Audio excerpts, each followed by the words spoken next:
가끔은, 아주 가끔은 나에게도 위로가 필요하다.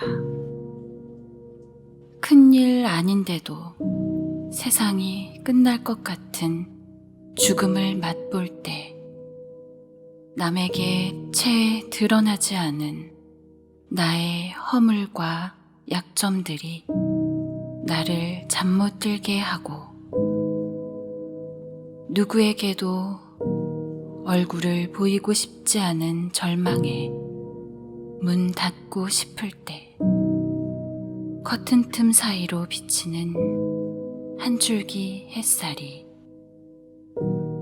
누군가 나를 위로하는 부드러운 손길 같다. 괜찮아, 괜찮아.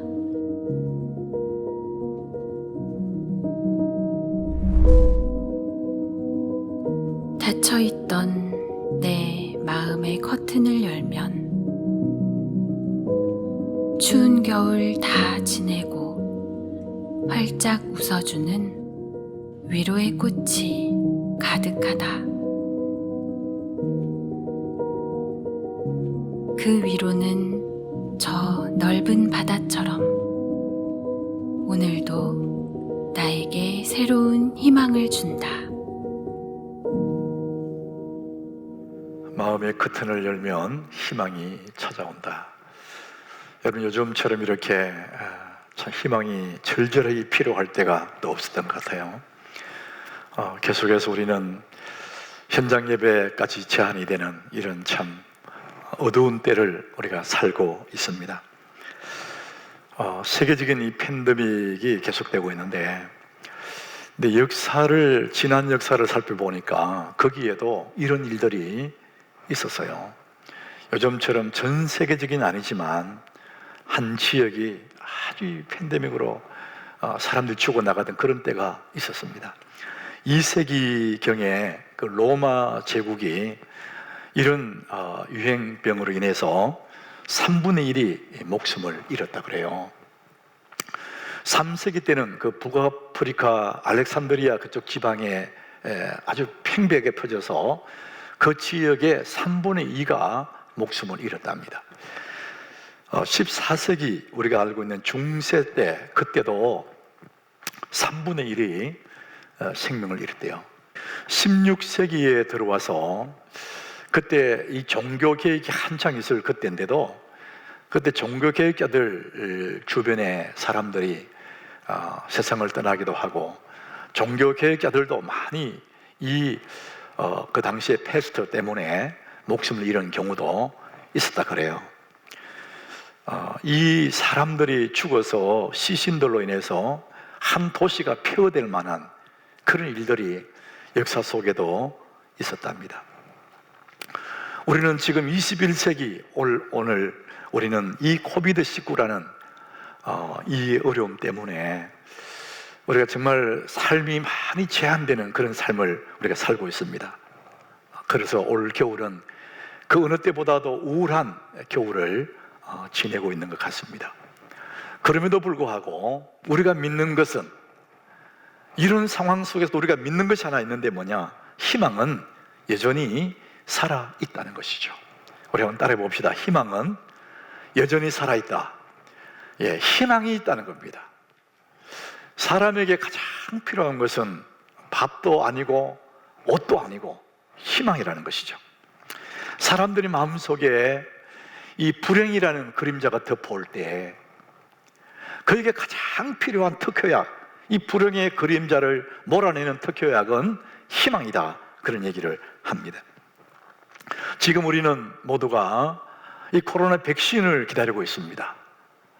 지금 당하는 이 어려움 속에서 사람들은 이 코로나 백신이 희망이다, 그 희망을 기다리고 있는 것이죠.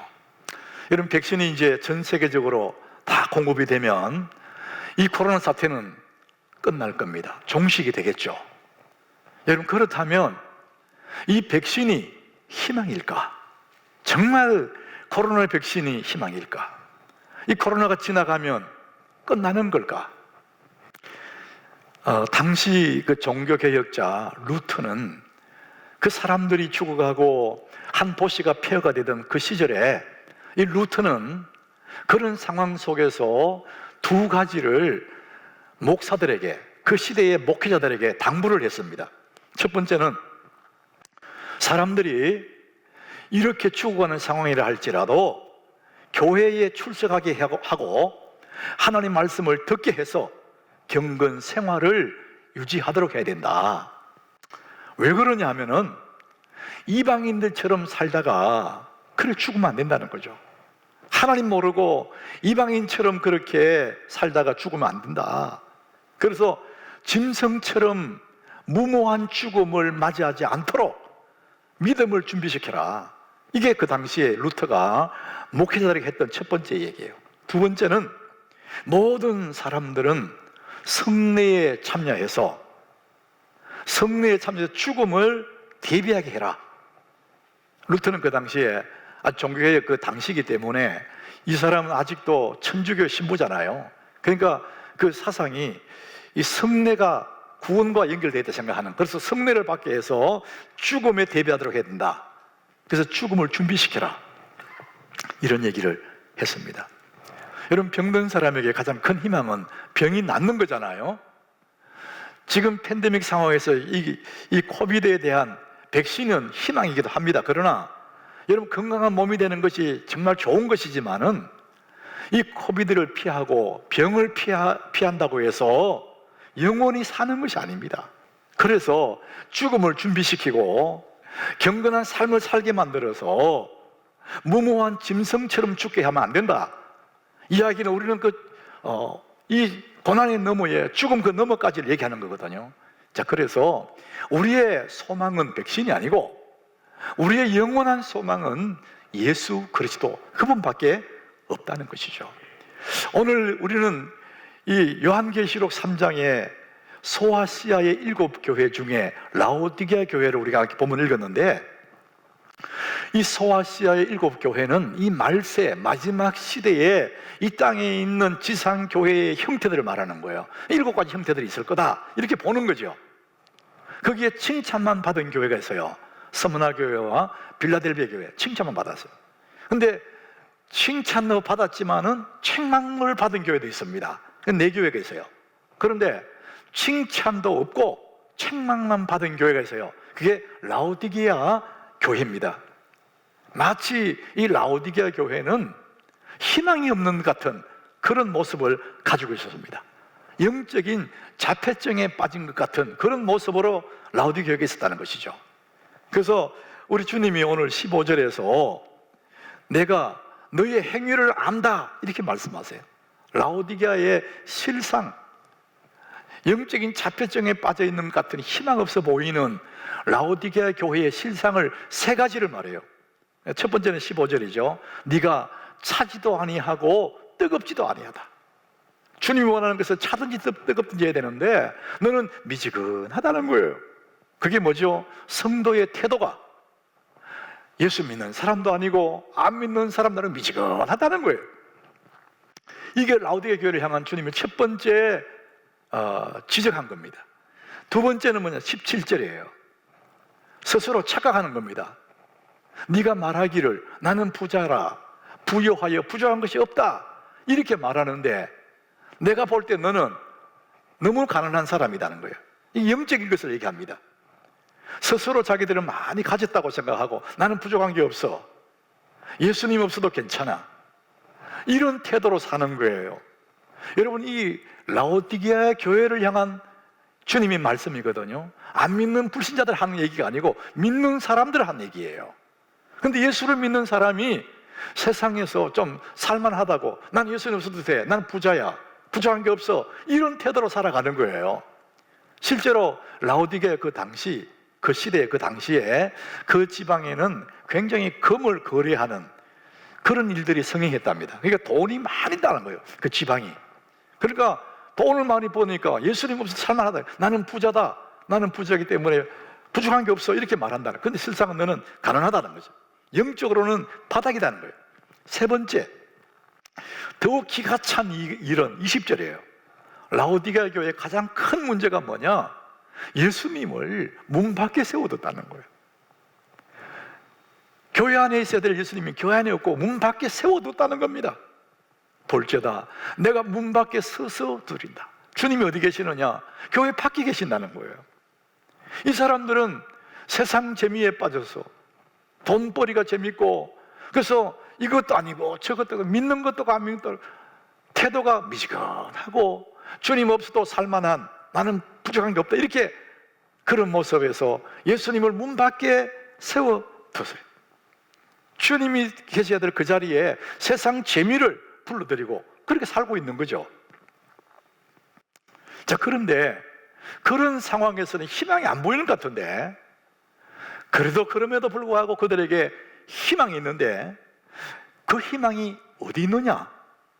지금 그 희망, 우리의 희망은 금도 아니고 은도 아니고, 그 당시에 금거리가 많이 되는 그 부자, 그것이 희망도 아니고, 이분들에게 병 낫는 것도 희망도 아니고, 진짜 우리 희망은 예수님인데, 그 예수님이, 그 희망이신 예수님 어디 계시느냐?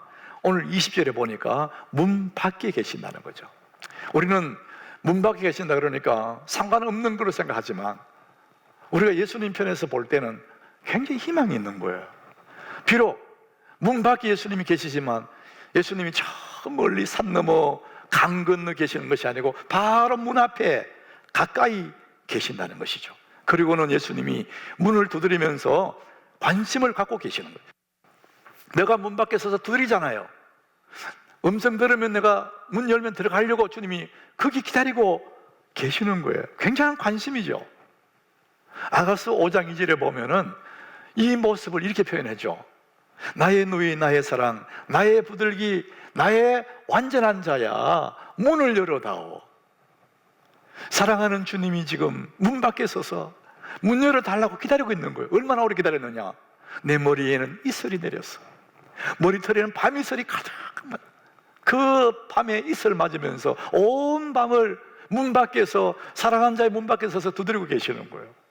그러니까 여전히 문 안에 있지만은 예수님 문 밖에 가까이 계시고 관심을 갖고 계시기 때문에 여전히 희망이 그 가까이에 있다는 것이죠. 언제든지 마음의 문을 열기만 하면 주님이 오셔서 그들과 함께 사시겠다는 거예요. 우리가 아침에 잠을 자고 일어나서 커튼을 이렇게 쭉 열면은 바깥 햇살이 쫙 들어오지 않습니까? 커튼이 햇살을 막고 있다고 해서 햇살이 없는 게 아니죠. 바로 옆 문 앞에 창가에 하나님의 은혜의 빛이 그거 와 있다는 것이죠. 문 밖에 서서 밤이슬을 맞으면서 문 열기를 기다리고 계시면서 사랑 나의 비둘기야 문을 열어달라고 주님이 오늘도 문 밖에서 계십니다. 우리의 희망이 너무 가까이에 계신다는 것이죠. 그 예수님은 전능자 하나님이지 않습니까? 우리의 모든 당하는 고통과 서름과 낙심될 만한 모든 일들의 해결의 열쇠를 가지고 그분이 문 밖에, 바로 문 밖에 계신다는 것이죠. 주님은 거기 계시면서 문을 두드리고 계십니다. 우리 다시 한번 20절을 같이 한번 읽어봅니다. 우리 다 암송하는 말씀인데 우리 같이 한번 읽어봅니다. 볼지어다 내가 문 밖에 서서 두드리노니 누구든지 내 음성을 듣고 문을 열면 내가 그에게로 들어가 그와 더불어 먹고 그는 나와 더불어 먹으리라. 누구든지 내 음성을 듣고 문을 열면 내가 그에게로 들어가서 그와 더불어 먹고 그는 나와 더불어 먹으리라. 주님이 오셔서 그 인생의 깊은 곳에 오셔서 함께 거하시겠다는 거예요. 그 예수님이 동행하시겠다는 것입니다. 희망이신 그 주님이 나와 함께 살고 싶어 하시고 내 삶의 깊숙이 주인이 되셔서 동행하고 싶어 하는 그 주님이 계신다는 것이죠. 그러면서 그 주님이 부모가 자식에게 분면하듯이 우리 주님이 지금 라오디게아 교회에 권면합니다. 오늘 18절에 보니까 이렇게 말합니다. 내가 너를 권하노니. 주님이 그 교회에, 희망 없어 보이는 그 교회에 내가 너를 권하노니 내게서 불로 연단한 금을 사서 부유하게 하고. 불로 연단한 금이라 그랬어요. 이들은 금을 많이 돈을 많이 가졌다고 하지만은 그거 말고 불로 연단한 금을 사라는 겁니다. 그것은 믿음을 얘기하는 것이죠. 세상에 없어질 돈 그거 말고 불로 연단하도 없어지지 않는 금, 믿음에 정말 진짜 믿음을 네가 사라, 이렇게 말씀합니다. 그리고 흰옷을 사서 벌거벗은 수치를 보이지 않게 해라. 성도의 거룩한 생활을 말하죠. 우리가 뭐 좋은 옷 입었다고 수치 가리는 것이 아니라 예수 그대로 씻어받은 거룩한 옷을 입으라는 거예요. 그리고 안약을 사서 눈에 발라 보게 하라. 네가 눈이 밝다고 하지만 영적으로 어둡지 않느냐. 눈을 뜨라는 거예요, 영적인 눈을. 근데 이 말씀 자세히 보니까 그런 옷을 사 입고 안약을 사고 금을 사라 이렇게 했는데 어디서 사느냐, 어디서? 내게서, 이렇게 말합니다. 내가 너를 권하노니 내게서 불로 연단한 금을 사라. 샀어. 흰옷을 사서, 안약을 사서 값없이 그것을 사라는 겁니다. 그러니까 우리의 믿음이 어디서 오느냐? 예수님께로 온다는 거예요. 그 주님께로 사라는 거예요. 우리 교우들이 하나님 앞에 정말 믿음으로 사는 분들이 너무 많아요. 평소에는 잘 모르는 것 같은데 이럴 때 보면은 아, 정말 믿음의 사람이구나, 우리가 느껴질 만한 그런 분들이 참 많습니다. 예배는 현장에는 못 온다 할지라도 마음 다해 예배하고 자기의 역할을 합니다. 예배하며 헌금도 하고 온라인으로 보내기도 하고, 어떤 분은 봉투에 담아놨다가 주중에 꼭 교회 들어와서 성전 내가 한 번이라도 밟아야 되겠다, 사모하는 성전에 지나가며 들어와서 사무실에 헌금 맡기기도 하고. 여러분 그거 정말 믿음의 사람이 아니면 못하지 않습니까? 그냥 흘려보낼 수 있는데 정말 이럴 때일수록 더 믿음의 모습을 보이는 사람이 있습니다. 우리 교구 목사님들의 그 신방 기록을 이렇게 한 번씩 이렇게 훑어보면 정말 은혜로운 그런 교우들도 많이 있습니다. 그거 볼 때 저는 목사로서 얼마나 위로가 되고 힘이 되는지 몰라요. 요즘같이 이렇게 교회에 나오지 못하고 모니터 앞에서 예배를 드리는데, 여러분 부부가 예배 드릴 때 주로 남편과 아내가 예배 드릴 때 누가 많이 움직이죠? 주로 아마 남자들이 좀 많이 이 자세가 좀 흐트러지기도 하고 그럴 것 같아요. 근데 어느 가정의 신방 기록을 보니까 부부가 예배 드리는데 남편이 믿음의 가정으로서 아주 충실하게 예배를 드리고 있대요. 아내가 물이라도 먹으러 가려고 그러면은 물 먹으러 가지 마라 그런대요. 너 예배하면서 어떻게 그렇게 할 수 있냐. 그래서 그 예배를 굉장히 중요하게 여기고 하나님 앞에 온전히 예배 드린다, 이런 신방 그 내용을 제가 읽은 적이 있습니다. 너무나 위로가 되더라고요. 여러분 그것이 뭡니까? 하나님 앞에 우리의 태도입니다. 차든지 뜨겁든지 미지근하지 말라는 거예요. 믿는 것도 아니고 안 믿는 것도 그러지 말라는 겁니다. 우리의 삶에 열심을 내는데 어디 열심 내느냐? 예배하는 일에 열심을 내라는 것이죠. 그것이 믿음이라는 겁니다. 여러분 믿음은 안 보이지 않습니까? 근데 보이는 믿음이 뭐죠? 하나님께 기도하는 거나 하나님께 예배하는 그것이 믿음이에요. 그러니까 우리가 열심을 내되 어디에 열심 내느냐? 하나님을 섬기고 예배하는 일에 열심을 내라는 것입니다. 이 라오디게 교회에 오늘 보니까 19절에 예수님이 그 말씀 하시죠. 물은 내가 사랑하는 자를 책망한대요. 사랑하기 때문에 내가 책망하여 징계하는데 네가 열심을 내라는 거예요. 따라합시다. 열심을 내라. 우리가 열심을 내는 것이 얼마나 중요한지 모릅니다. 이 세 번역 성경에 보니까요, 열심을 내어 노력해라, 열심을 내어 노력해라, 이런 단어가 적혀 있어요. 여러분 우리가 모든 삶의 이 열정, 이 열심은요 굉장한 자본이에요. 그 사람에게 열정을 빼버리면 아무것도 없는 거예요. 열정 없는 그런 인생이 어디 있습니까? 아무것도 못하는 거죠.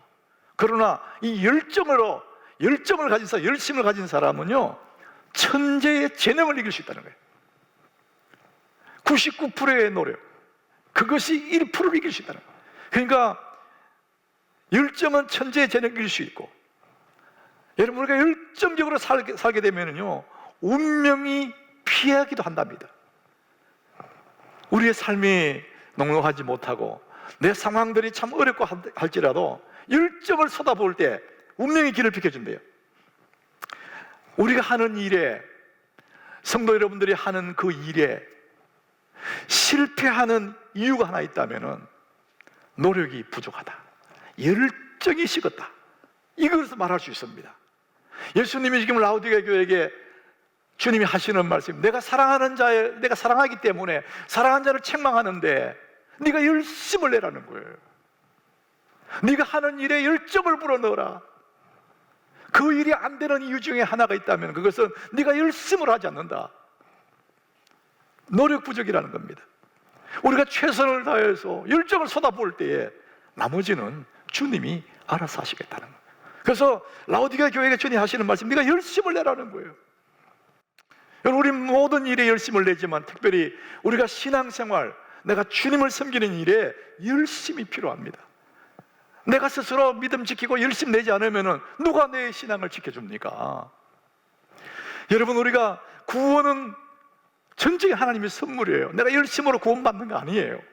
그러나 구원받은 성도들은 열심을 내어야 우리 신앙이 자랄 수가 있는 것입니다. 지금 라오디게 교회에게 하는 얘기거든요. 안 믿는 불신자가 하는 얘기가 아니고 믿는 자에게 하는 얘기예요. 믿는 자에게 열심을 내라 그럽니다. 이미 구원받은 우리들은 열심을 내고 뜨겁게 주님을 섬기라, 주님이 그 말씀을 하시는 것입니다.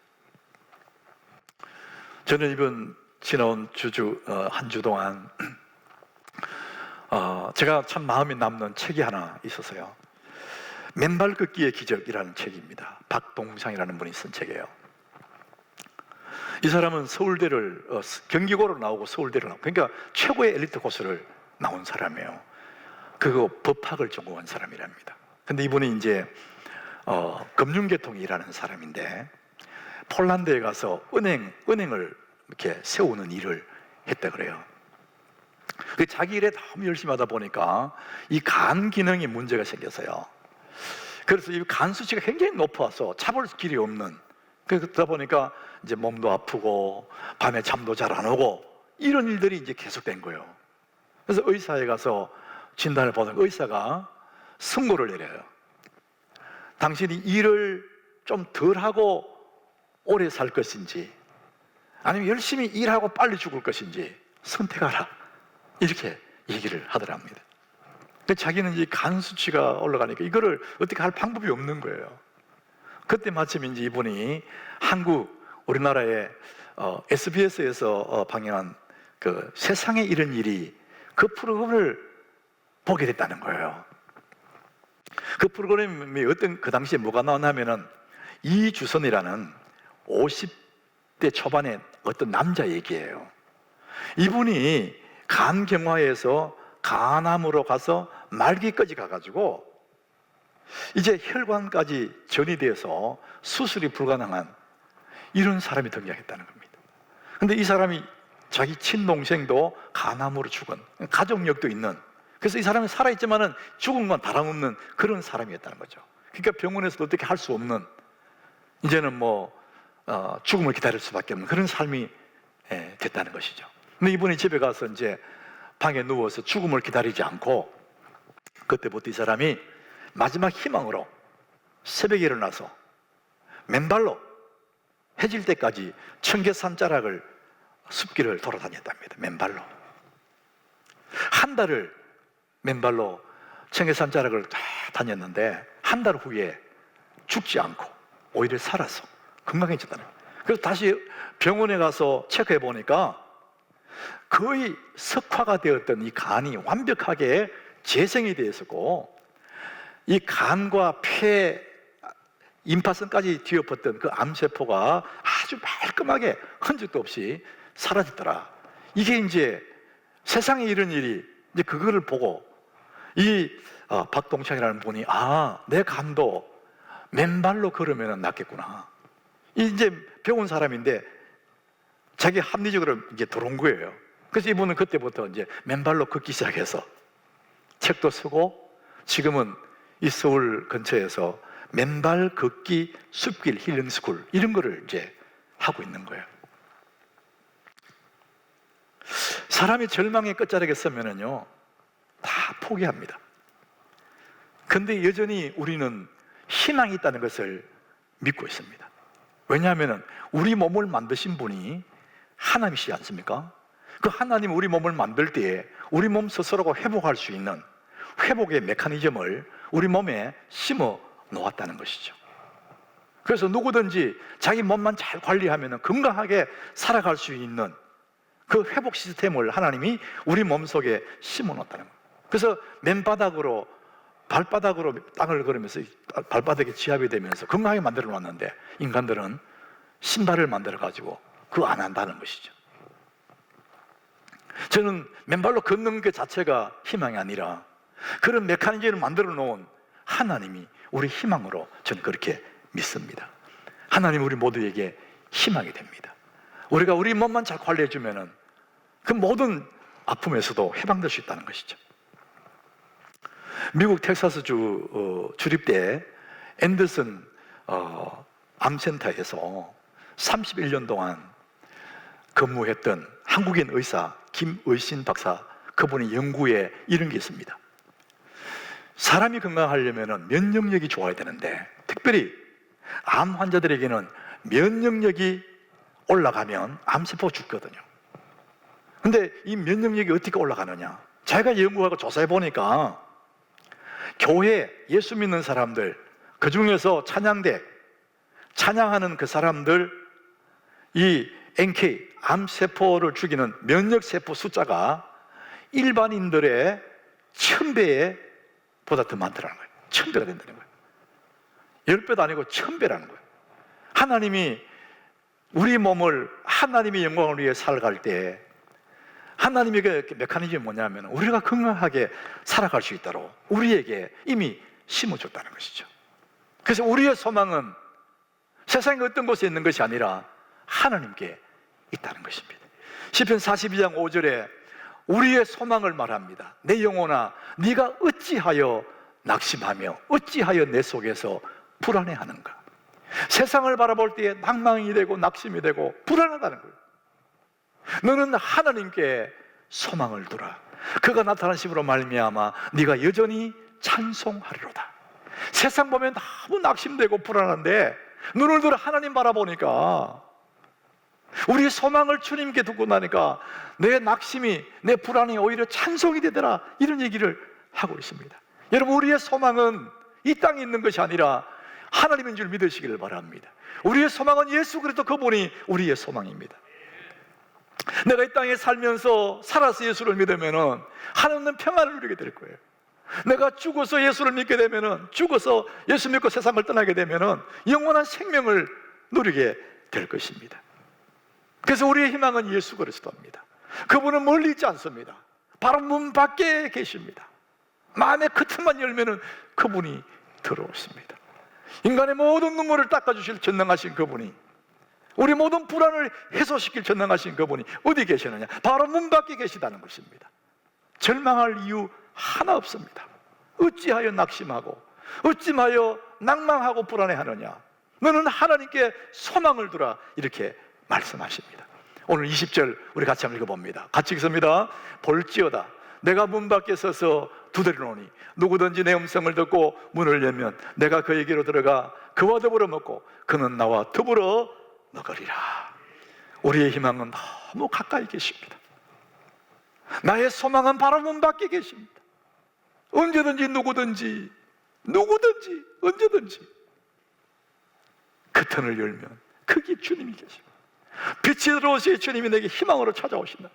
그래서 우리는 오히려 찬송하게 되는 영광을 누리게 된다는 것입니다.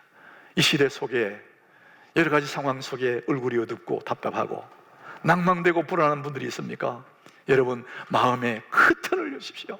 희망이 찾아온 줄을 믿으시기를 바랍니다. 주님이 우리의 소망입니다.